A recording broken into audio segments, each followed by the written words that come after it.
Es uno de los mejores actores de todos los tiempos, una leyenda, un símbolo del poder puro de Hollywood. Pero ahora, algo ha cambiado. Al Pacino siempre ha mantenido su vida privada en privado, hasta hace poco. Y las últimas noticias tienen a los fans realmente preocupados. Susurros de una salud en declive, luchas en el plató, y una decisión personal que hace que la gente se pregunte si estamos presenciando el acto final. ¿Qué te parece si Al Pacino está listo para alejarse de los focos? Comenta 1 si sí, o 0 si crees que aún le queda algo más en el tanque.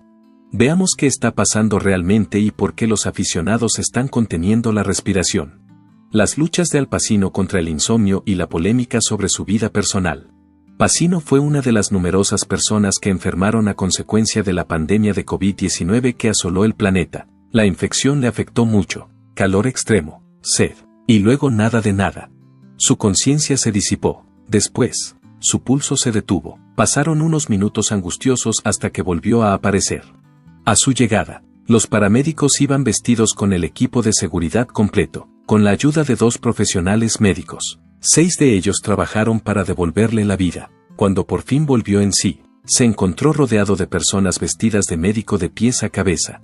En una declaración posterior, afirmó que parecían sacados directamente de una película de ciencia ficción. Por otra parte, lo que acababa de vivir le parecía más extraño que otra cosa. Las personas que sobreviven a experiencias cercanas a la muerte como esta suelen decir que han visto una luz brillante o sentido una presencia. No, Pacino no sintió nada de eso. El vacío fue como él lo caracterizó. Has llegado. No es cierto, ni siquiera estás en posesión de tus recuerdos. Estás completamente desprovisto de todo. Fue el encuentro lo que le alteró, le hizo reconsiderarlo todo. Se discuten los conceptos de vida, muerte y lo que podría venir después. Se prometió a sí mismo que se cuidaría más y que pasaría más tiempo con su hijo Roman si conseguía recuperarse. Por otro lado, es consciente de que ese momento en particular quedará grabado en su memoria para el resto de su vida. Pacino ya luchaba contra algo que no le permitía relajarse durante un tiempo considerable antes de cualquiera de estas experiencias cercanas a la muerte.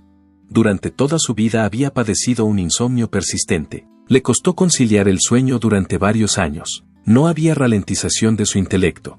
Algunas noches permanecía despierto durante horas, incapaz de conciliar el sueño porque sus pensamientos no le dejaban en paz. En algunas noches, el cansancio era el vencedor, pero nunca le resultó fácil conciliar el sueño, por muy agotado que estuviera. No dormir lo suficiente ya había empezado a repercutir en su vida cotidiana cuando se convirtió en una gran celebridad, como consecuencia de su hábito de permanecer despierto hasta el amanecer.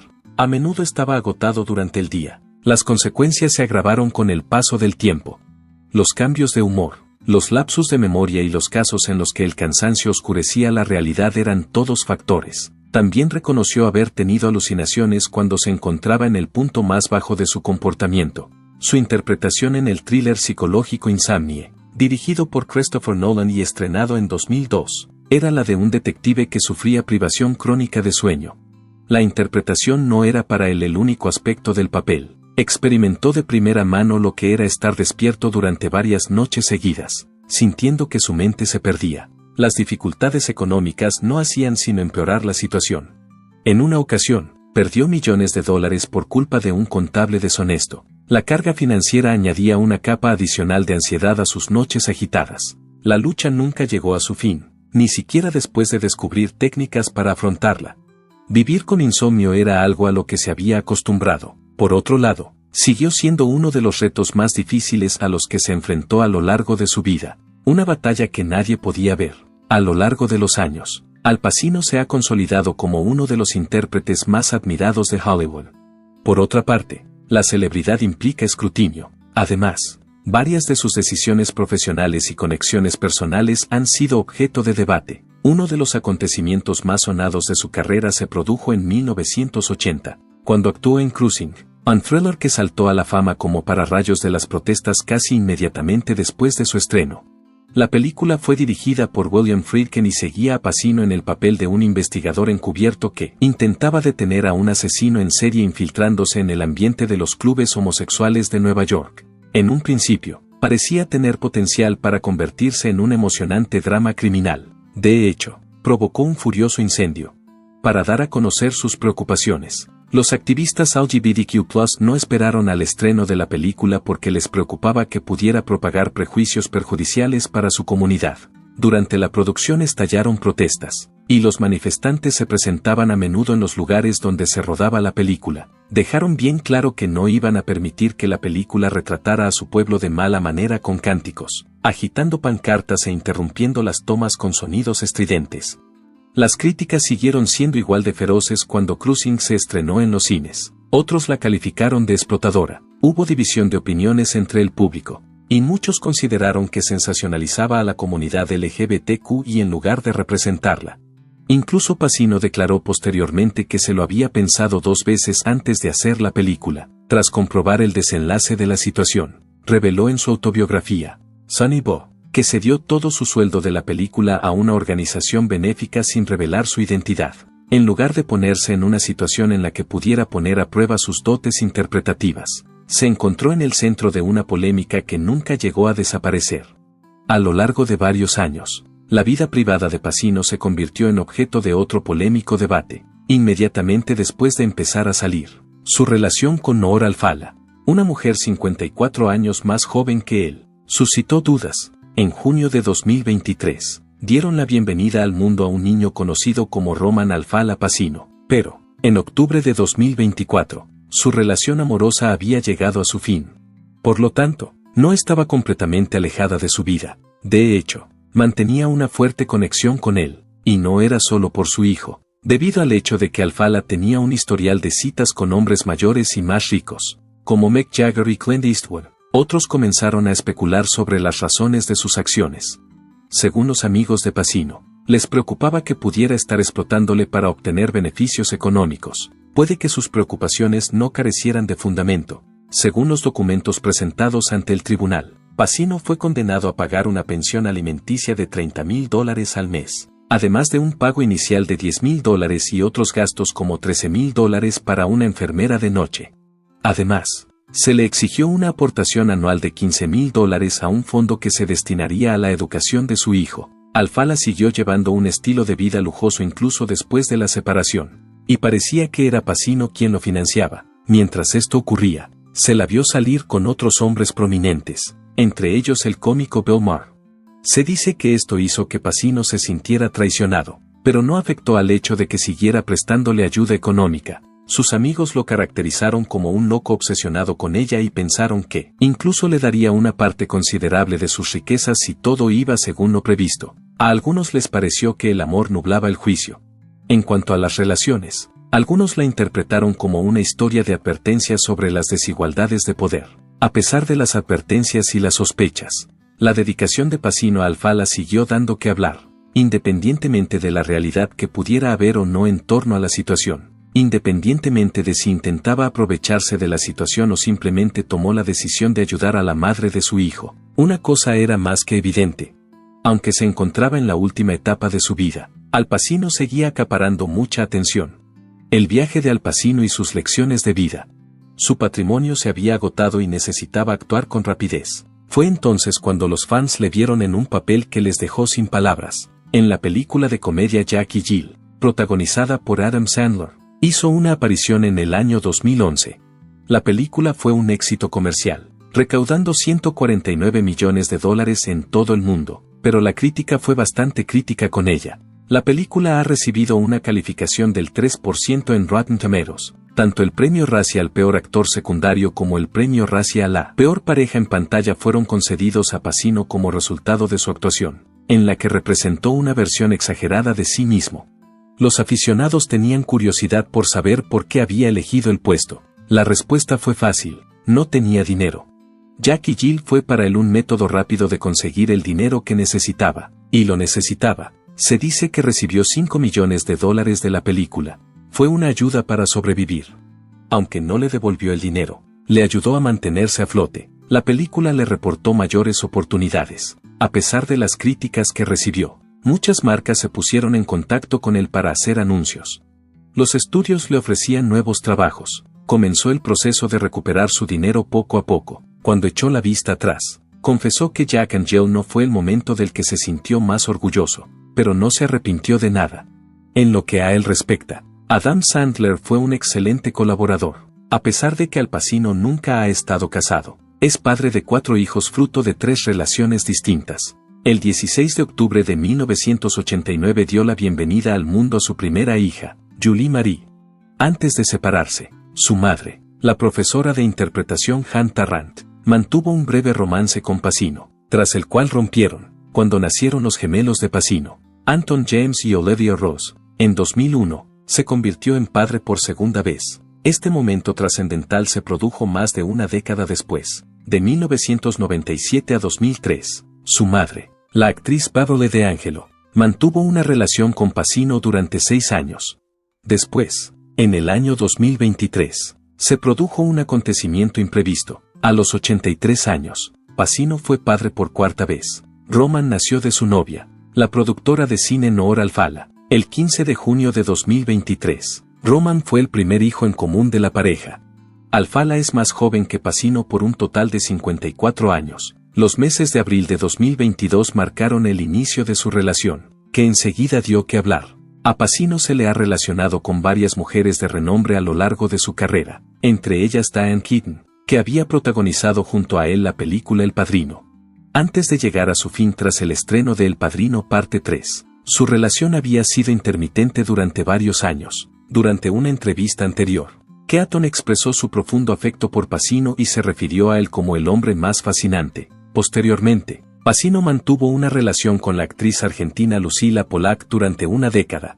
Al principio de su vida mantuvo relaciones con varias personas, entre ellas Tuesday Wald y Marta Keller. A pesar de sus numerosas relaciones románticas, Pacino nunca consideró el matrimonio como una opción adecuada para su vida. Hubo un momento en que declaró que no le parecía lo correcto.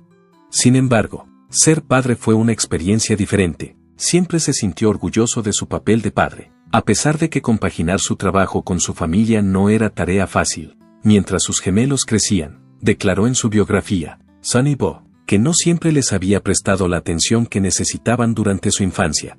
A lo largo de su vida, Al Pacino ha vivido situaciones que recuerdan secuencias de alguna de sus películas. Algunas de ellas fueron muy horripilantes, algunas le alteraron irrevocablemente. Cada una de ellas revela una faceta de su vida que la mayoría de la gente nunca llega a presenciar. Fue en los años 70, cuando se había convertido en una celebridad gracias a El Padrino, cuando ocurrió algo que podría haber dado lugar a una serie de circunstancias totalmente diferentes. Una noche, Pacino se encontró en una situación en la que no podía conducir hasta su casa después de pasar varias horas bebiendo con Richard Hackman, hermano de Gene Hackman. Una admiradora le hizo una invitación para montar con ella. No le dio importancia a su estado de ánimo, se metió dentro. Al principio, no había nada que le pareciera extraño. Entonces se dio cuenta de que no iban en la dirección adecuada. Preguntó por el destino de su viaje. Su respuesta le produjo un escalofrío. Voy a secuestrarte. El instinto prevaleció, a pesar de que el alcohol nublaba su juicio. Le informó de que iba a marcharse. Aún así, siguió conduciendo. Saltar era la única manera de salir de aquí. Estaba preparado. Es posible que ella notara el miedo en sus ojos. Tal vez se dio cuenta de que él no iba a ceder sin presionar. No importa cuál haya sido la causa, ella abandonó abruptamente. Después de dar media vuelta, le llevó de vuelta a su casa en lugar de llevarle a un sitio en el que nunca había estado. A lo largo de varios años, Pacino afirmó en su autobiografía, Sonny Boy, que su educación en el sur del Bronx le había preparado para afrontar circunstancias similares a esta. Adquirió habilidades de supervivencia a una edad temprana. Aquella noche, acabó salvándose gracias a su intuición. Después de casi medio siglo, en el año 2020, se enfrentó a algo mucho más peligroso. Primeros años y carrera de Al Pacino. Al Pacino nació como Alfredo James Pacino el 25 de abril de 1940 en East Harlem, Nueva York. Sus padres, Rose y Salvatore Pacino, eran de ascendencia siciliana. Su padre emigró de San Fratello, Sicilia, mientras que la familia de su madre procedía de Corleone. Ese apellido ganaría popularidad posteriormente en El Padrino.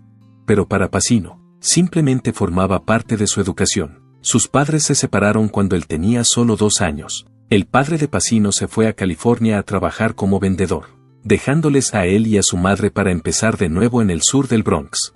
La vida era difícil. Su madre los trasladó a casa de sus padres, y él fue criado por sus abuelos, Kate y James Gerardi. Su abuela tenía el control, Era una mujer fuerte que mantenía a la familia intacta. Crecer en el Bronx significa enfrentarse a dificultades diarias. Pacino se metía en peleas, faltaba a clase e incluso robaba comidas cuando el dinero escaseaba. En un principio aspiraba a ser jugador de béisbol, pero el cine acabó convirtiéndose en su vía de escape. Su madre le llevaba al teatro con frecuencia. Cuando era adolescente, lo único que quería era actuar. La escuela nunca fue su fuerte. Asistió al Herman Ritter Junior High y luego a la High School of Performing Arts. Sin embargo, los estudios le parecían más un obstáculo que un camino a seguir. Inglés era la única asignatura que aprobaba.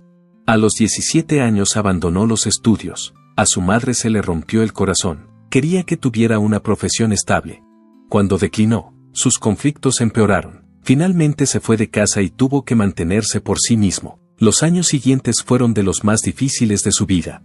Trabajó en lo que pudo: mensajero, conserje, ayudante de camarero y empleado de correos. Algunas noches no tenía dónde ir y dormía en la calle o en los sofás de sus amigos. También se mezcló con la gente equivocada. A los 9 años ya fumaba y bebía. A los 13, había empezado a consumir marihuana. Muchos de sus amigos más cercanos eran adictos a las drogas, y 3 murieron como consecuencia del consumo de heroína. Pacino se dio cuenta de lo que pasaría si perdía la concentración. Estaba decidido a no acabar igual. Hizo una audición para el estudio de actores, pero fue rechazado varias veces. En lugar de rendirse, se apuntó al HB Studio y conoció a Charlie Lawton. Lawton se convirtió en su mentor y le enseñó a actuar según el método, que requería un fuerte compromiso emocional. Pacino practicaba día y noche, dedicándose por completo a su oficio, pero el dinero seguía siendo una preocupación. Pasó varias noches durmiendo en los teatros donde practicaba, utilizando el escenario como cama. Entonces, en 1962, sobrevino la catástrofe. Su madre murió de sobredosis cuando solo tenía 43 años. Menos de un año después, también murió su abuelo. Las pérdidas fueron catastróficas. Pacino sufrió la desesperación y luchó por mantenerse a flote. A veces se quedaba sin casa y pedía dinero prestado para comer. Pero se negó a renunciar a su ambición. A los 23 años fue admitido en un estudio de interpretación. Estudió con Lee Strasberg, uno de los profesores de interpretación más renombrados de la historia. Strasberg le enseñó a confiar en sí mismo y a transmitir emociones sinceras en cada interpretación. Pacino había encontrado su sitio, pero el éxito seguía estando muy lejos. En 1968, su suerte cambió. Consiguió un papel en el drama off-Broadway El indio quiere el Bronx, que despertó el interés de críticos y cineastas. La actuación le valió un premio Obie y le abrió puertas hasta entonces inalcanzables. Tras años de esfuerzo, por fin fue reconocido.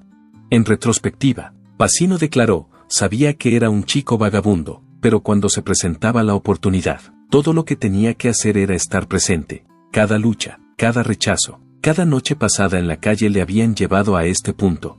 El viaje de Al Pacino a Hollywood. El debut de Al Pacino en Hollywood comenzó con un modesto pero significativo papel en Yo, Natalie.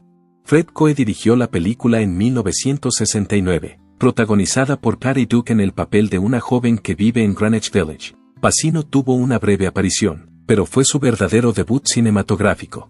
Por aquel entonces era un actor desconocido, que vivía en Greenwich Village y se formaba en el Herbert Berghoff Studio con Charlie Lawton. Su verdadero interés era el teatro, y ese mismo año recibió un premio Tony por Lleva corbata el tigre. Su actuación en esa obra demostró su dedicación a la interpretación, pero Hollywood era un mundo. Yo, Natalie no fue un gran éxito, pero recaudó $1,9 millones en taquilla en Estados Unidos y Canadá.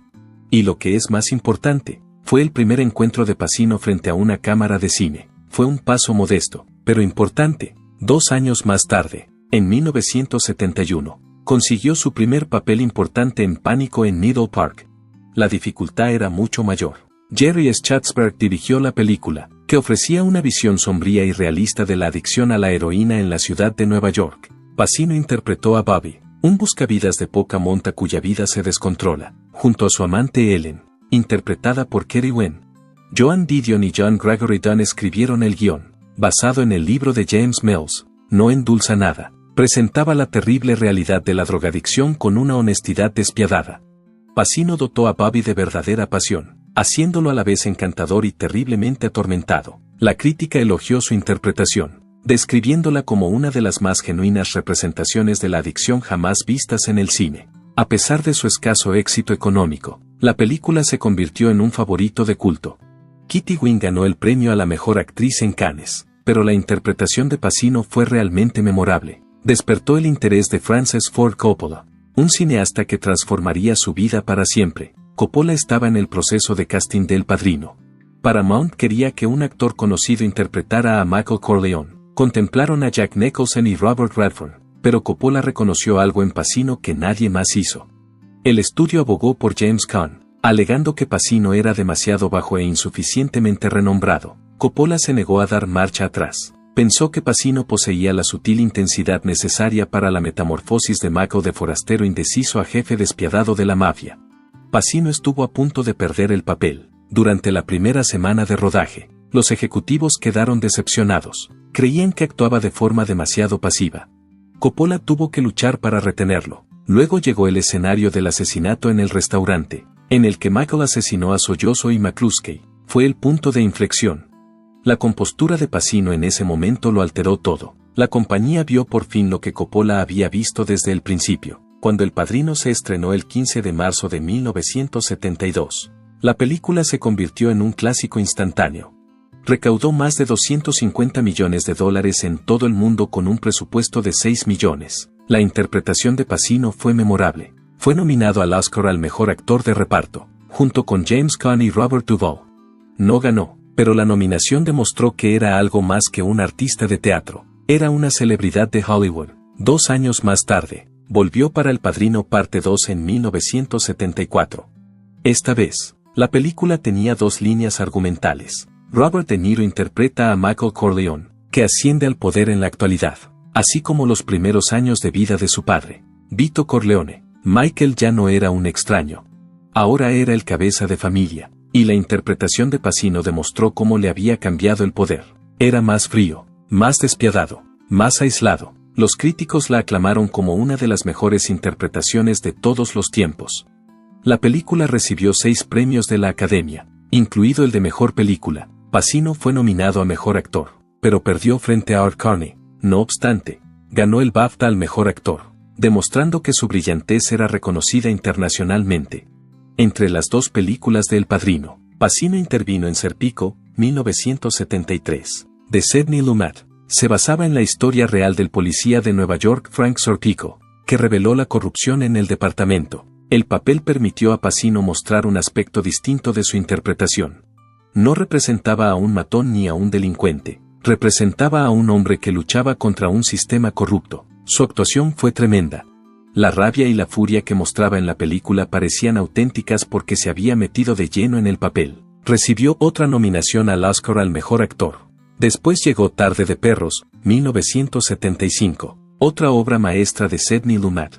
En esta ocasión, Pacino interpretó a Sonny Worczek, un tipo desesperado que roba un banco para pagar la operación de reafirmación de sexo de su pareja. La trama estaba basada en hechos reales, y Pacino inyectó pasión y corazón al personaje. Una de las escenas más icónicas de la película tuvo lugar cuando salió del banco y empezó a gritar "Attica" a los policías, en alusión a la revuelta de la cárcel de Attica en 1971. La escena fue totalmente improvisada. La película fue un triunfo económico y de crítica, y Pacino recibió otra nominación al Oscar. La carrera de Al Pacino y sus dificultades financieras. Cuando empezó la década de 1970, Al Pacino estaba en la cima de su carrera en Hollywood. Gracias a su trabajo en películas como El Padrino, Serpico y Tarde de Perros, se convirtió en uno de los intérpretes más admirados del mundo del cine. Sin embargo, a finales de la década de 1970, las cosas empezaron a deteriorarse. Fue en 1977 cuando cometió su primer error importante interpretando a Bobby Deerfield. En este drama amoroso, dirigido por Sidney Pollack, Pacino pretendía mostrar un aspecto diferente de su personalidad. Por el contrario, acabó siendo uno de sus fracasos más desastrosos. Resultó floja y menos interesante para el público. Algunos incluso abuchearon durante la proyección. Eran tan desagradables como los críticos. Una crítica la calificó de basura que debería haberse rodado directamente en video, lo que resulta especialmente duro si se tiene en cuenta que en aquella época aún no se había inventado el video doméstico. La película, dirigida por William Friedkin, presentaba a un investigador encubierto que se encontraba en la escena clandestina homosexual del cuero de Nueva York. El detective buscaba a un asesino en serie. Desde el principio, se encontró con una gran oposición. Durante el rodaje, los activistas se manifestaron soplando bocinas de aire, utilizando espejos para estropear las tomas y produciendo tal cantidad de ruido que una parte importante de la conversación tuvo que volver a grabarse posteriormente, en cuanto la película se estrenó en los cines. El debate no hizo más que intensificarse. Muchos lo consideraron una explotación. El clímax de la narración, que quedó abierto, molestó al público. La crítica lo consideró poco claro y falto de concentración. Años más tarde, en su libro Sunny Boy, publicado en 2024, Pacino reveló que se arrepentía de haber hecho la película y decidió no promocionarla. En 1983, protagonizó uno de los regresos más notables de la historia del cine. A pesar de que su carrera estaba en peligro, Scarface era peligrosa, exagerada y completamente diferente a todo lo que había hecho antes. Encarnar a Tony Montana era una apuesta arriesgada. Sidney Lumet iba a dirigir la película, pero finalmente decidió no hacerlo por cuestiones artísticas. A la cruda intensidad de la película contribuyó también el hecho de que Oliver Stone escribiera el guión cuando luchaba contra su adicción a la cocaína. No fue bien recibida por la crítica cuando se estrenó. A mucha gente le pareció demasiado agresivo y exagerado. Por otro lado, la reacción del público fue diferente. El ascenso y caída de Tony Montana estuvo ligado a varias personas. A pesar de contar con un presupuesto de solo $25 millones, la película recaudó 66 millones en todo el mundo. Con el tiempo, se convirtió en un fenómeno de importancia cultural. La frase "saluda a mi amiguito" se convirtió en una frase muy conocida y utilizada a menudo. La película fue bien recibida por los músicos de hip hop, y su efecto se dejó sentir mucho más allá de los confines de Hollywood. Una vez más, Pacino demostró por qué se le consideraba uno de los más grandes. Cuando parecía que su carrera volvía a la normalidad, sufrió una nueva catástrofe. Esta epopeya histórica sobre la Revolución Americana se estrenó en 1985 y se tituló Revolution, con un coste de producción de $28 millones. Apenas ingresó $358.574. Los críticos se opusieron vehementemente a ella. El acento que tenía Pacino fue muy ridiculizado. Debido a la mala acogida de la película, decidió tomarse un descanso de 4 años de la industria del entretenimiento. El año 1989 marcó su regreso con el lanzamiento de Sea of Love, un álbum de éxito que sirvió para recordar a los oyentes su habilidad. Sin embargo, no hizo su auténtica reaparición hasta que llegó el año 1992. El perfume de una mujer lo cambió todo. Fue dirigida por Martin Brest y narraba la historia de Frank Slade, un antiguo comandante del ejército ciego y resentido que entabla amistad con una joven estudiante. Era un trabajo difícil de interpretar. Slade era un individuo travieso y errático que, a su manera, resultaba atractivo. El público se quedó boquiabierto ante el apasionado discurso que pronunció en la sala del tribunal al final de la obra. Antes de esto, Pacino había recibido 8 nominaciones al Oscar, pero nunca había sido galardonado. Finalmente, esta vez pudo llevarse el Oscar al mejor actor. La película recibió numerosos Globos de Oro y recaudó un total de $134,1 millones en todo el mundo, con un presupuesto de solo 31 millones. Gracias a sus muchos años de logros, se ha convertido en uno de los artistas más admirados de todo el planeta. Sin embargo, estuvo a punto de sufrir una catástrofe financiera que le costaría todo. A pesar de ser famoso, un esquema Ponzi le costó $50 millones cuando tenía más de 70 años. Gastó millones de dólares en artículos que ni siquiera usaba y tuvo que tomar partes que nunca soñó que tendría que tomar para sobrevivir. Cuando Pacino confió sus riquezas a un tipo, ese hombre resultó ser el más traicionero de todos. Era un asesor financiero que gestionaba el dinero de algunas de las personalidades más famosas de Hollywood. Y Kenneth Starr era una de esas personas. Pacino tenía la impresión de que sus riquezas estaban en manos capaces. Concedió a Starr total autoridad sobre sus asuntos financieros. Llegó incluso a darle permiso para firmar cheques en su nombre. Durante varios años, Starr mantuvo la ilusión de que todo estaba en orden. En realidad, estaba llevando a cabo una estafa Ponzi, que consistía en mover dinero entre varias cuentas y utilizar el dinero de los famosos en beneficio propio. Cuando se descubrió el dinero de Pacino en 2010, la verdad ya había salido a la luz. Sin embargo, Starr fue declarado culpable ese mismo año. El juez decidió que cumpliera 7 años y medio de cárcel. Sin embargo, Pacino no recuperó su dinero. Pasado un tiempo, El actor escribió sobre el momento en que se dio cuenta de lo ocurrido. Un día llegó a poseer $50 millones. Después, se quedó sin nada. Además, el esquema Ponzi no fue lo único que mermó sus riquezas.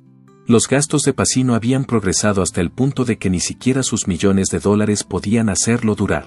Para mantener los terrenos de una propiedad en la que ni siquiera residía, pagaba $400,000 al año. En dólares de hoy, esa cantidad se acercaría a los $900,000 si se ajustara a la inflación. También descubrió que estaba pagando 16 automóviles, a pesar de que solo poseía 2 de ellos. Las 23 líneas de su teléfono móvil estaban operativas. No entendía cómo estos gastos seguían acumulándose con el tiempo. Nunca había prestado atención a su situación financiera. En lugar de centrarse en rendir, externalizó la gestión de las finanzas. Creía que ganaba lo suficiente para hacer frente a todos los gastos.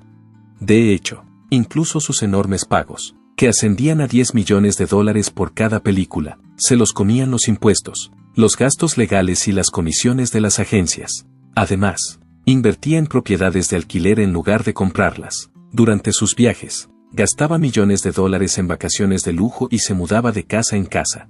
Incluso un solo viaje a Europa le costó $millones.